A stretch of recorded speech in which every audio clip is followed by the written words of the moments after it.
life and in your business positively impacts your life and your business, the profitability, the sustainability, the longevity.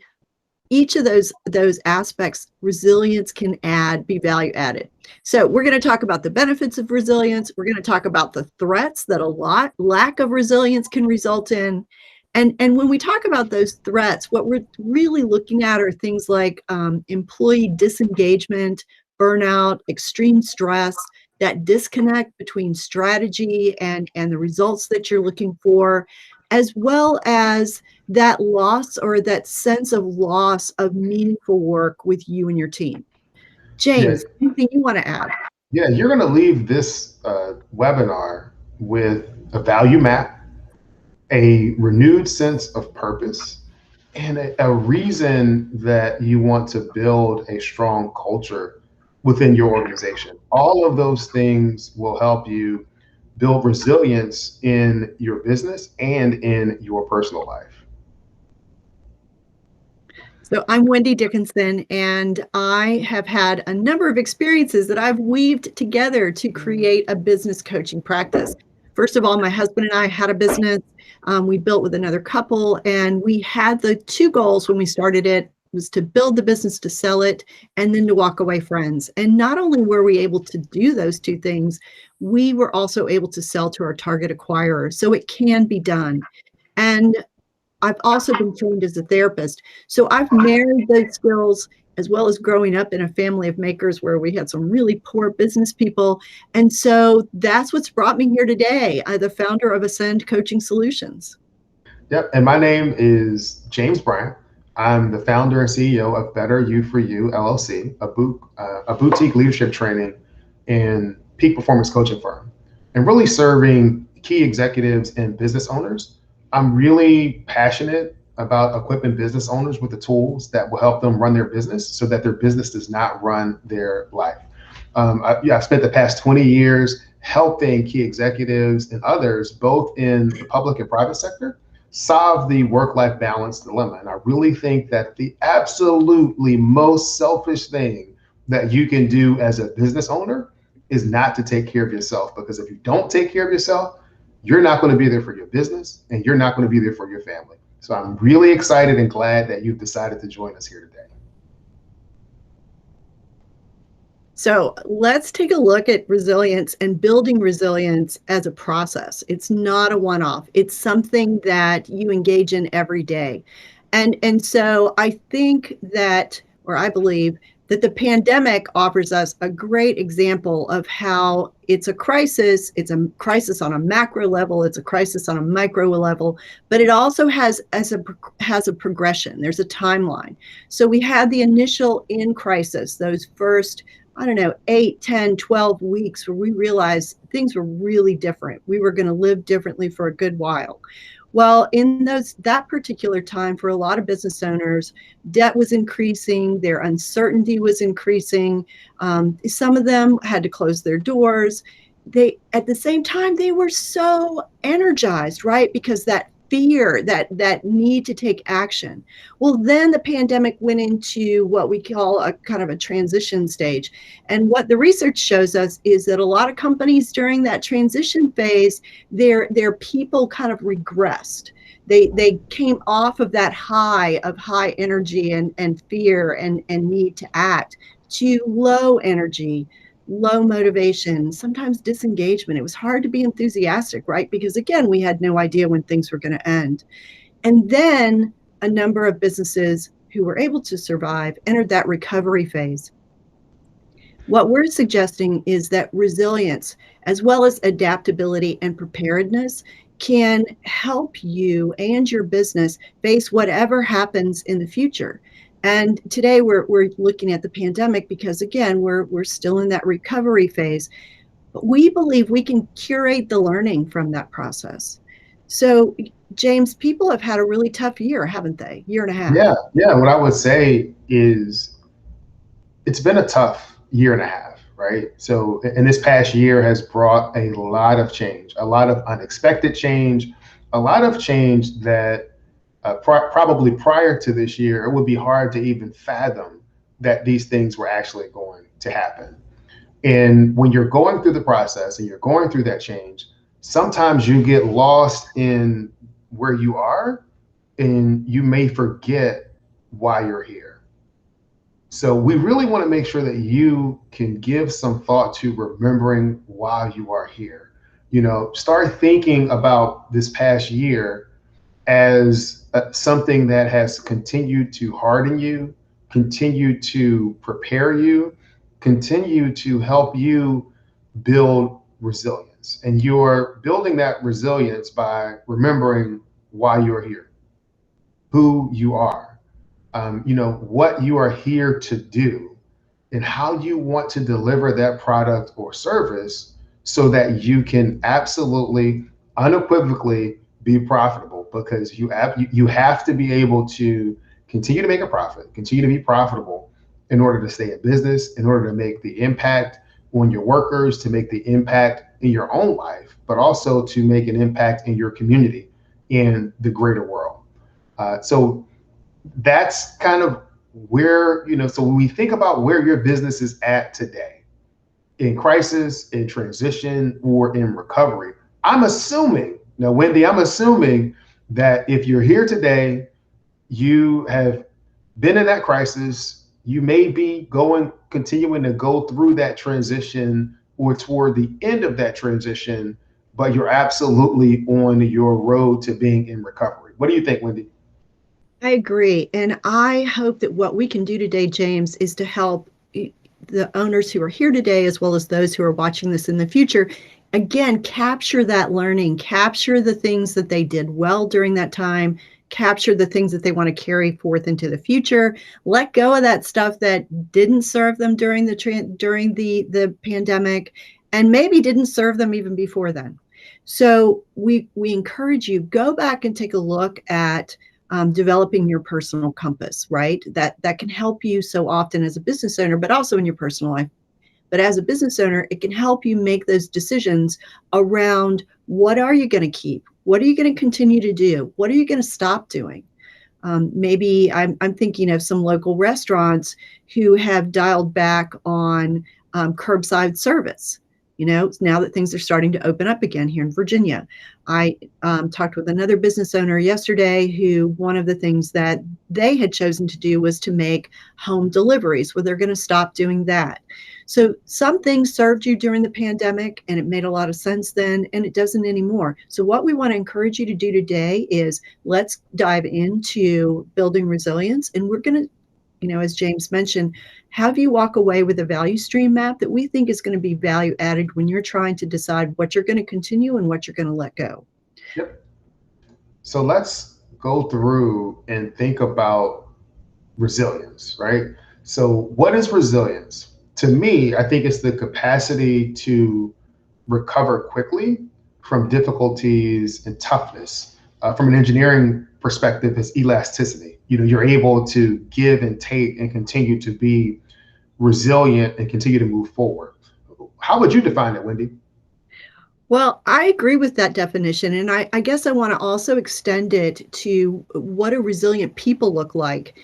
And resilient people, contrary to a lot of opinions, resilient people still get stressed. Resilient people still at times feel overwhelmed. The difference is resilient people are able to go through that stressful time, deal with that overwhelm by actually acknowledging what it is they felt, what those emotions were, but also recognizing what were the actions that they took, and were those actions value added or not. So businesses and people benefit from building resilience.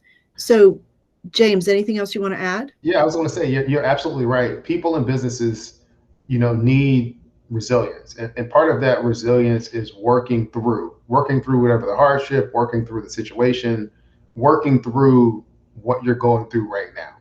And it's the understanding, and I think it's intuitive. It's easy to comprehend, but hard to actually consider when you're in the middle of something.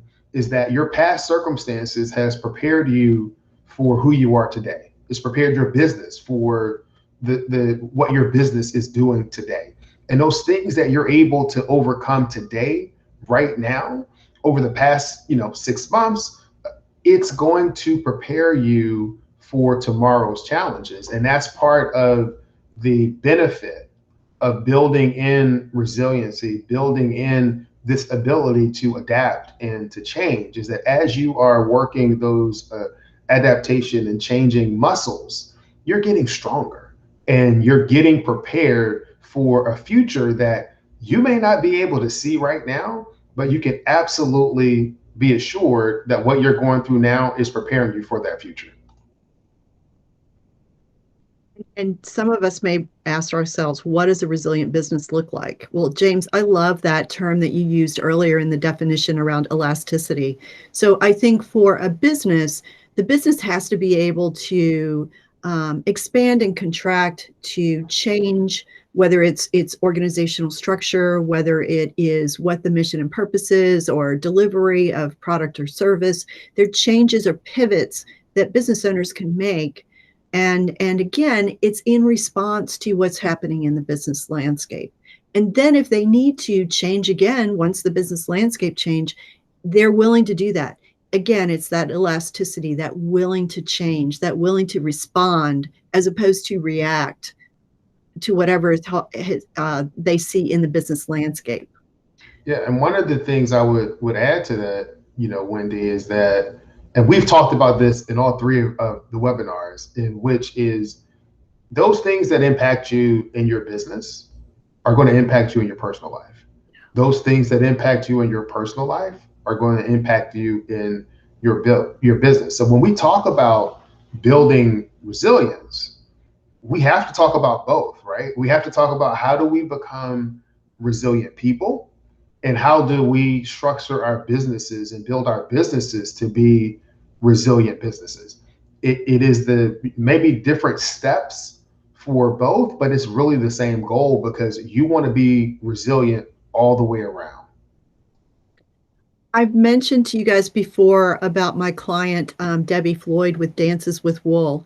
She had, prior to COVID, come up with a list of things that she wanted to accomplish in the next 5 years to add greater value to her business. And those were going to be opportunities that she was going to cultivate over that 5 year period. It was going to be a very intentional, methodical process. And then COVID hit, and that plan went out the window, in the sense that it was slow and methodical and intentional. And instead, she, with intention, went to that list of tasks and immediately executed and deployed all of her resources to get through as many of those value adds in her business as she could within 10 weeks. And so she has emerged and is in recovery now, stronger, in a stronger position geographically. She now ships all over North America. She is able to predict what her income is going to be based on online sales versus face-to-face sales. So that's a retail story, but it's still a relevant story in that the steps that she took added sustainability. It increased their capacity and their capabilities within a crisis. And so now she's positioned that business to be stronger and more attractive to a prospective buyer should she ever decide to sell. Yeah. So, James. No, I was just going to agree with you, because what you're describing, what she was able to employ in her business, is actually similar to what we have on the slides now, which is the essential skills for resilient people. And again, we make that the tie-in between the resilient people and the businesses that they lead. You as a business owner have to be thinking about both. And so you're really looking to cultivate the belief in your ability to cope, right? You can do it. If you think you can, then you can. If you think you can't, then you can't. You have the ability to control how you react to the circumstances that you face. On staying connected to the sources of support, you absolutely have to have people in your circle and people around you that can support you, that can not only cheer you on, but can help fill the gaps in those areas where you may need some additional support. James, I also want to add that not only are our thoughts powerful, but what we say is powerful. And so I can't tell you the number of times a business owner has said to me, I can't take one more thing. And it's like, actually, you can, and you will need to. You know, when we say those things to ourselves, we set ourselves up for whatever's going to happen next to fail. We would really encourage that you really look at not only your thoughts, but your emotions and what you say to yourself and others about your situation. And so we were actually talking with Courtney before we got on, and James pointed out to her that she said that she's the pits when it comes to technology. We were like, Courtney, you cannot, you should not. We would encourage you not to say that about yourself, and to say that every opportunity to do technology of any kind is a chance to learn and get better. So much there to building resilience around technology. That's important too. Yeah, Wendy, you're I'm much not sure nicer. I I'm gonna say, Wendy, you're much nicer agree. than I am. I'm It not was, it sure I was, agree with it was more like, Courtney, no, no, don't say that. You cannot say that, because when you say, that. when you are making those statements, you're basically, your mind takes that as a statement of fact, and then subconsciously you're trying to live up to that. So no, you're not the pits. Yes, you can make it. Yes, you can survive. Yes, you will survive.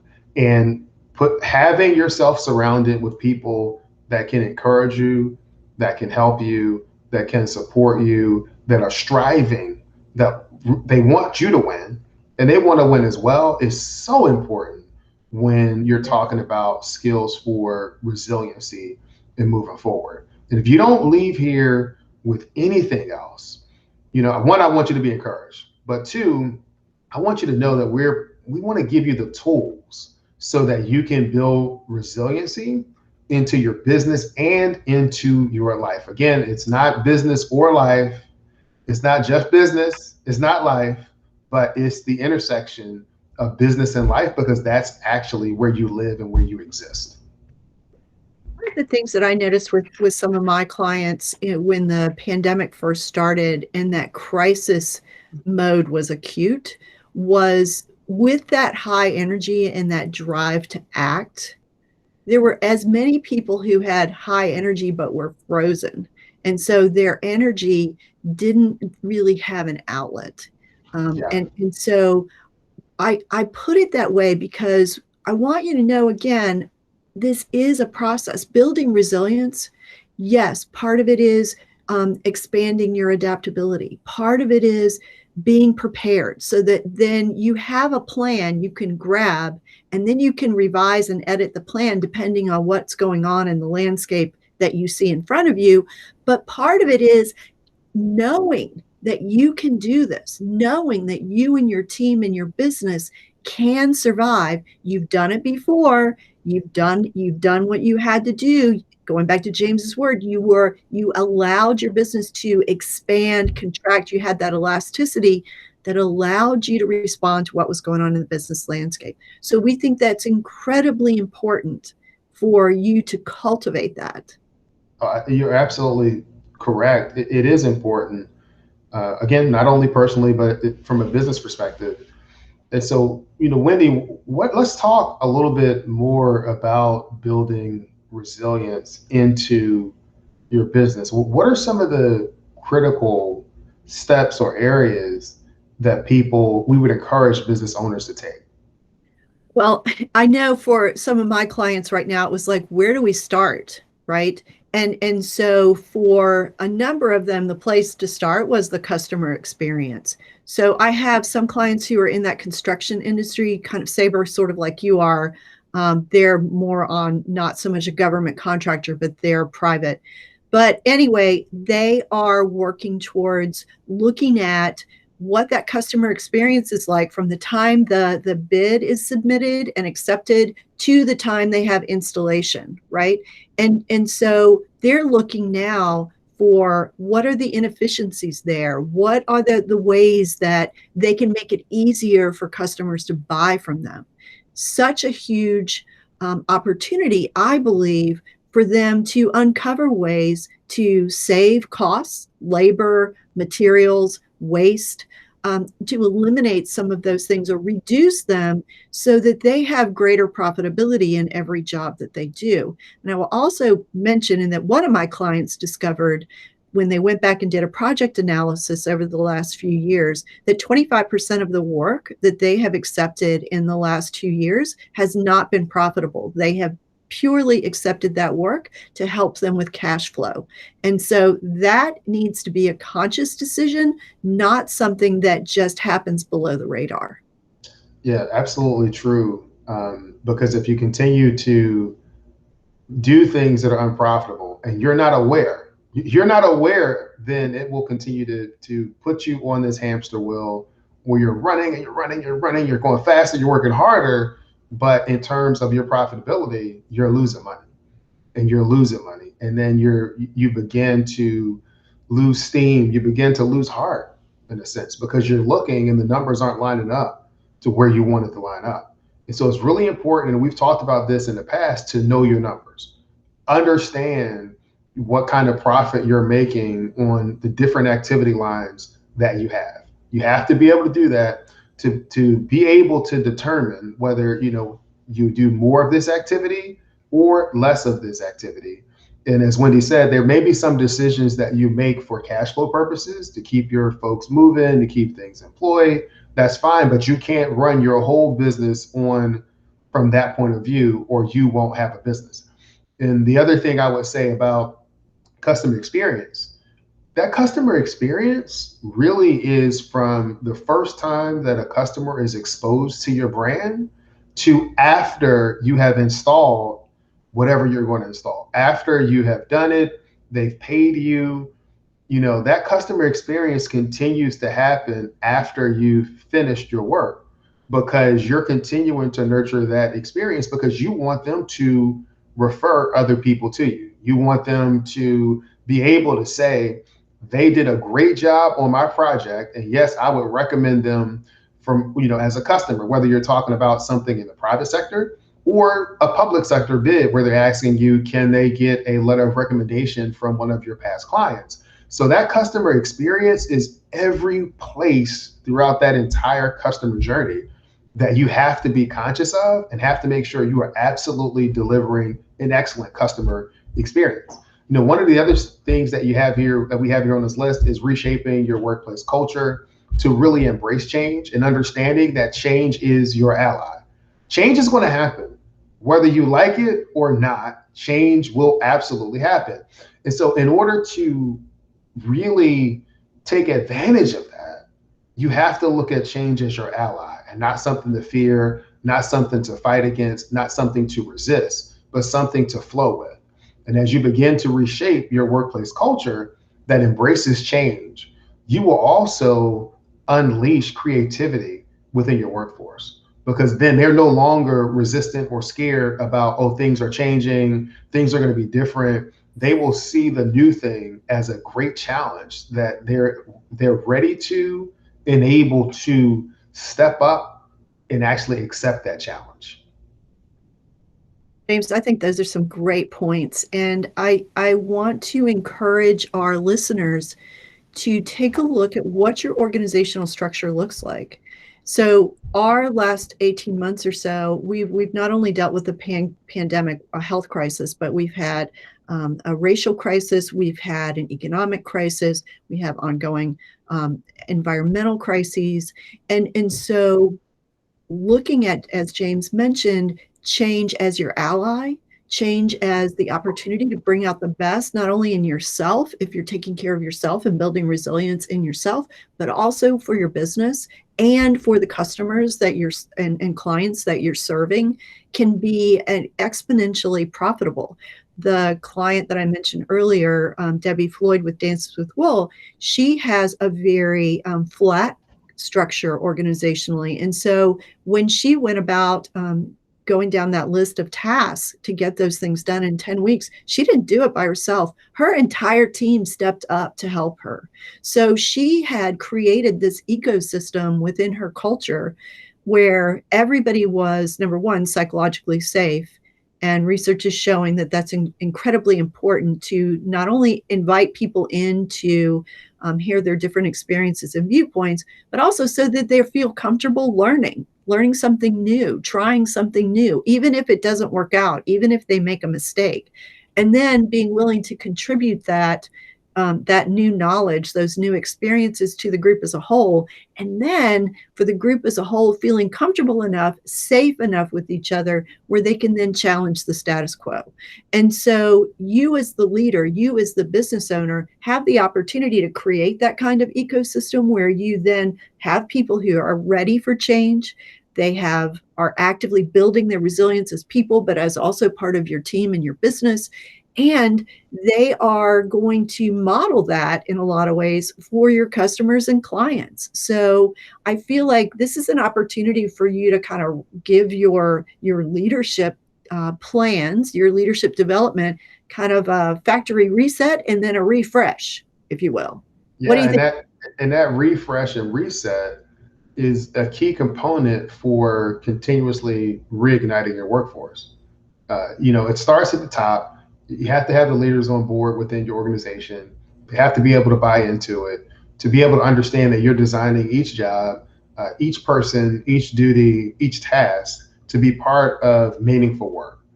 You want to be able to hire for a cultural fit as well as skills. And so if your cultural fit now is change as an ally, you have to be adaptable, you have to be nimble, then you want to think twice about hiring someone who is resistant to change. And you as the owner absolutely need to be a source of inspiration and be able to model this whole change as my ally, the great customer experience. I'm here to invest in myself, but also in my people. We're building a resilient organization by building resiliency within the people that work for the organization and continuing to show not only to ourselves, but to our customers what a dynamic, resilient organization looks like that can continue to meet their needs in the marketplace. And so, absolutely, you want to continuously reignite your workforce. I have the opportunity to work with family businesses sometime and actually spoke to someone a few months ago who was faced with the heartbreaking situation where they had introduced new technology into their entire workflow. And so one of their employees, happened to be one of their oldest employees, but also an employee that this person's father had hired, a person who was very much like an uncle figure, if you will, to this guy. And he had to fire him because the man flatly refused to learn the technology. And so he was becoming a bottleneck within the entire workflow of the organization. And that was unacceptable. They were a lean operation. They had a small team because they did adhere to these lean tenants. And so they really they felt like that the options that they had offered, the employee refused. And so that's where they were. They had to part ways. Yeah, you have to be able to make those types of decisions, Yes. and from a perspective of this is the direction, this is the strategic direction that our company is going. Here are the tools that we're going to use to get us there, and you're encouraging people to work with that, to fit into that, to look at change as an ally.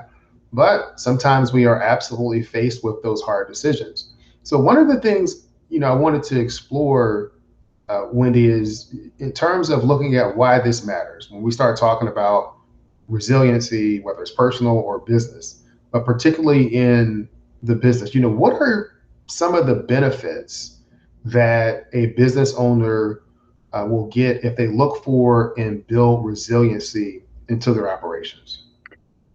The benefits are huge. So one of the things that I think that you'll find if you are able to create this culture that includes this sense of readiness and resilience is that you'll find that everybody on the team's better able to handle whatever happens. So if you have that sense you've built in your culture, adaptability again changes your ally, if you are prepared. So again, you have a plan of some sort when something happens. You have created this culture where people are building resilience not only as a company or as a team, but as a person. Then you have a group of people who are better able to meet whatever challenges are out there. And again, I believe that your people are not only the heart of your business, but your people are what allows your business to be sustainable. And your culture is such an important part of that.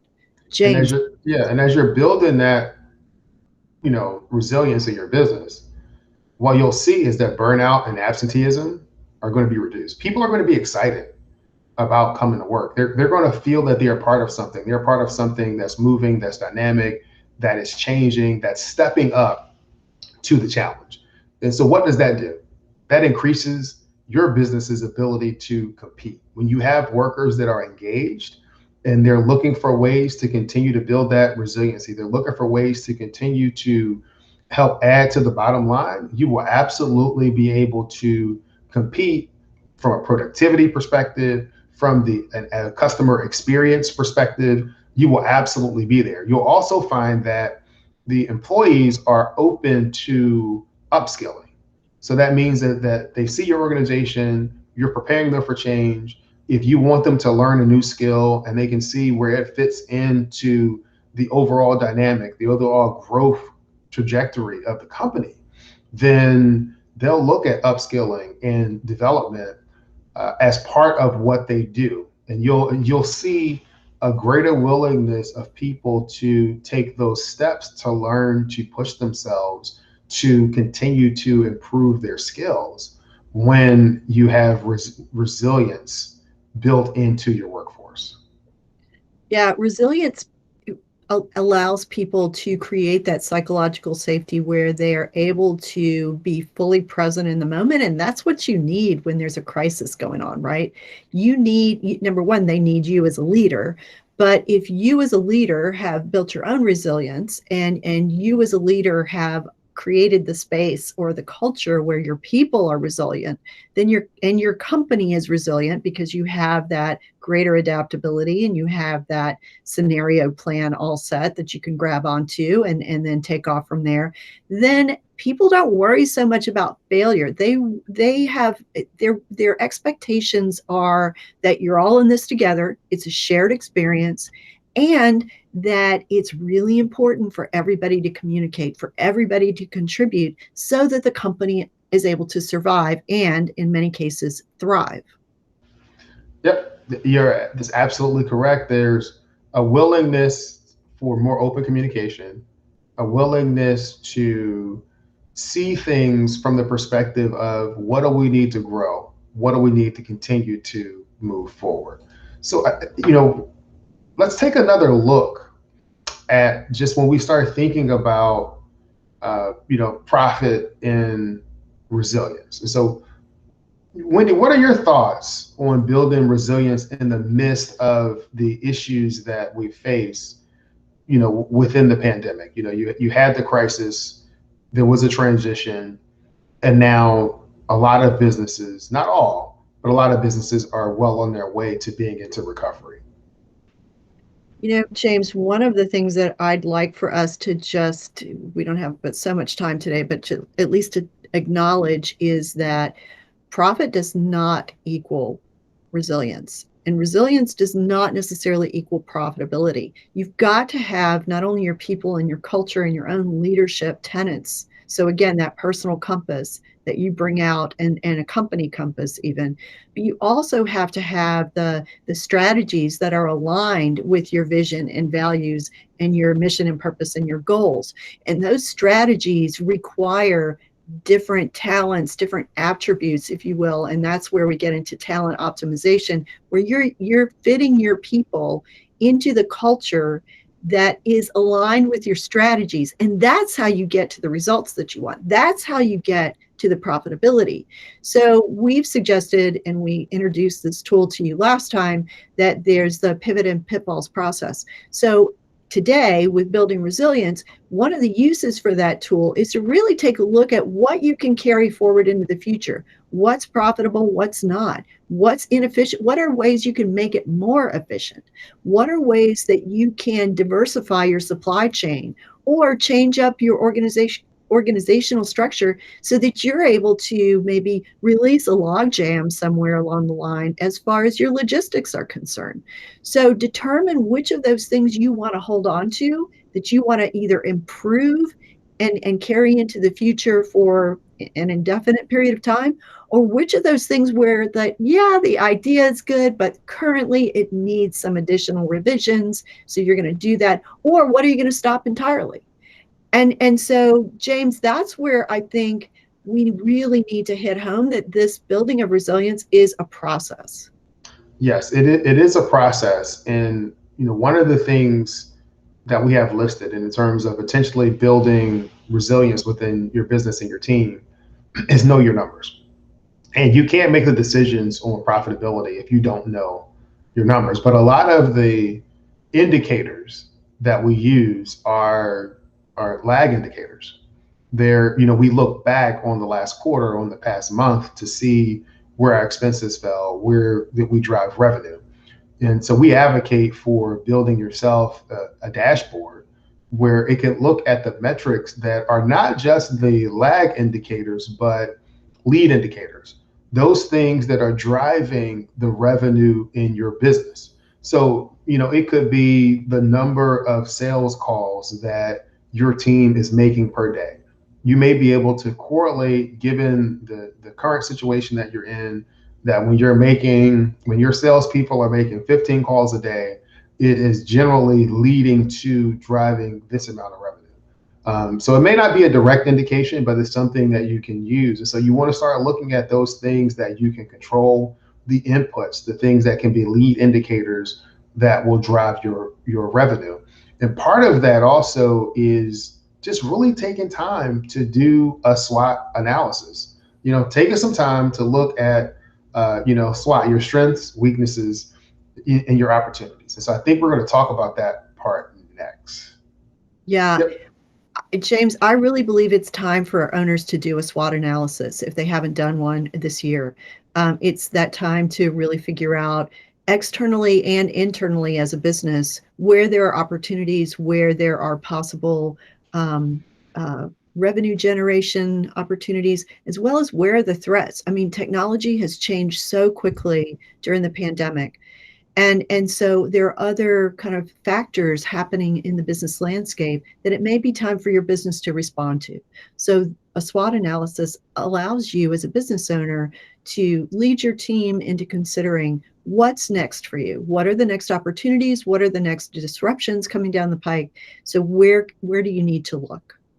And so as you're thinking about this, if, particularly if you're watching the video, what I would do is hit pause and take some time and actually do your SWOT analysis. You really want to look at your strengths, weaknesses, your opportunities, and your threats. You need to look at all of those things to be able to develop your plan for moving forward. Now, one of the tools that Wendy's going to talk about next is this thing called a value stream mapping. And we both feel that using a value stream map really gives you as the business owner the ability to evaluate your products and services that you've adopted during COVID and really looking through whether it makes sense to continue to move in that direction. And so I'm moving us forward in for the sake of time, because we only have a Yeah. little bit more time left. Yes. So a value stream map, and this is just an example of one that you could change up however you wish. And I will also mention that on my website, Ascend Coaching Solutions, I have a 4-page PDF where you could go through and use a lot of these things and modify it to fit your business, because it's important you do it for your business, right? Not someone else's, just like that owner dashboard. So what we really want you to do is to create a flow chart that lets you know, as well as your team know, that what every single step is in the process of creating your product or service. And then to look at everything from, again, your supply chain, how you produce that thing, how you sell it, how the person buys it, and is there any opportunity in there to make the process more efficient, to bring the cost of goods sold or services offered at a lower price point? Is there an opportunity to increase profitability by looking at the fixed costs that you have that go into your product or service? This gives you a chance to give, in a very abbreviated version, an opportunity to really look at all of the little pieces, people and pieces, the people and their contributions, how the information flows, how the supplies and materials come in, every piece of that process, so that you have a chance to really look at, is this thing profitable? Is it something you want to continue? Is there another way that you could do it? So this is just one example of how you could set up a value stream map. And there are many others. So I encourage you to look at those things. James, what would you like to add? Well, I would just move straight to what you've talked about, right? You've mentioned what the value stream map is, and just being able to think through what are the different steps that an owner would need to take to be able to incorporate this within their business. We've talked about the value of being able to look at it from beginning to end, being able to see if there are some things that you may need to stop, other things that you may be encouraged to do more of. The whole process, as I see it, really causes you to, from a coaching perspective, to have a mirror moment where you're looking at yourself in the mirror, you're looking at your business in the mirror, and you're seeing yourself for who you are, right? Not just aspirational, who you want to be, the business that you want to be, but you're able to see the numbers, and the numbers are not going to lie. The numbers are going to tell a story. That process is going to tell a story, and it's important to be able to acknowledge where you are. Acknowledge that this is what it is. You may not be where you want to be in terms of driving revenue. You may not be where you want to be in terms of client engagement or new client acquisition. That is okay. Acknowledge where you are and use that as a foundation to build your plan to engineer your success in the future. Absolutely. And again, we want to encourage you to consider this as part of a process. It's not something that you do and check the box and it's done. It's really an opportunity to quarterly or twice a year to really take a look at the efficiencies and inefficiencies of all of your processes and your systems. Yep. And so with that, I mean, today, we've kind of accumulated through a series of webinars. This has been our last of this series. We've talked through a personal compass, developing a pivot and pitfalls process, spending some time doing scenario planning. Today, we've been talking about planning for resilience and, building for resilience in your business and in your personal life. Again, there's only one you. You're the owner, you're the business. You have to keep things running. Taking that ability and doing a current SWOT analysis and using the value mapping tool to help you move forward, to help you figure out how you want to move forward. And so I hope you've been able to use these tools, to go back, look at the recording of these tools, to get the downloads, to schedule assessments or calls with Wendy and myself. We are here to help you succeed. Yeah, thank you so much, James. And thank you all for listening. Saber, thanks for being here today. We really appreciate your attendance. And just wondered if you had any questions or comments. No, it was a wonderful webinar, and I loved it. At this point, I don't have any questions. Okay, great. Thank you. Wendy, thank you so much. And thank you, James, for being here. We've had 3 wonderful webinars. And for those of you who weren't able to see the first 2 sessions, they're all recorded on our website, and I'm going to be sending you an email with that link. They've put it somewhere else, so I was looking for it, and it's not where I thought it was. I will send you a link, and I hope that you will take the time, because they've been excellent webinars, each one. The first being on adaptability, the second on preparedness, and now resilience. And there couldn't be a more timely group of topics than right now to head back into some sense of normalcy. So thank you for being here, and we look forward to having you all again. It's been wonderful. Appreciate it. Thank you. Thank you. Thank you. Bye, everybody. Bye-bye. See you.